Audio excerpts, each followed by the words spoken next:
One of the most troubling manifestations of diabetes is diabetic neuropathy, which affects an estimated 30 to 60% of patients diagnosed with diabetes. The persistent pain from neuropathy, estimated to affect 10 to 20% of diagnosed diabetic patients, is typically bilateral in nature, with a stocking and glove distribution. The management of patients with neuropathic pain due to diabetic peripheral neuropathy is based upon the observation that neuropathic pain has two components: the afferent stimulus from peripheral nerves and the important influence of the central nervous system. The spinal cord plays an important role in processing and transferring peripheral stimuli to the brain, where the pain signal is interpreted. In the brain, there is both a sensory and an affective component to pain perception. The sensory component of the pain signal is relayed to the sensory cortex, while the affective component of the pain signal is thought to be processed in the limbic system and the prefrontal cortex. It is now believed that the monoamine pathways in the brain and spinal cord play an important role in modulating the processing, transmission, and perception of pain signals.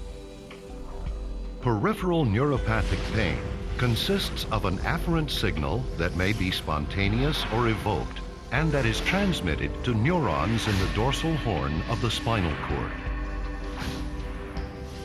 The spinal cord neurons play an important role in the processing and transmission of this signal. The amplitude of the transmitted pain signal is determined not only by the excitatory input received, but also by inhibitory monoamine input descending from the brain. Thus, increased activity of the serotonergic and noradrenergic pathways are believed to have an inhibitory effect upon pain transmission.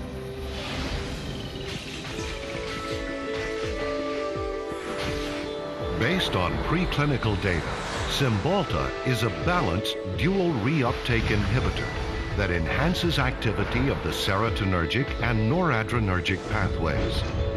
This potentiation of serotonergic and noradrenergic activity in the central nervous system is believed to account for the central pain inhibitory effect of Cymbalta.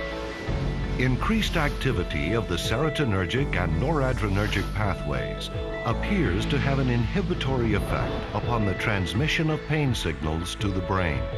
Potentiation of serotonergic and noradrenergic activity with Cymbalta offers new hope. Please visit with a Cymbalta representative to take a closer look at Cymbalta and its impact on diabetic peripheral neuropathic pain.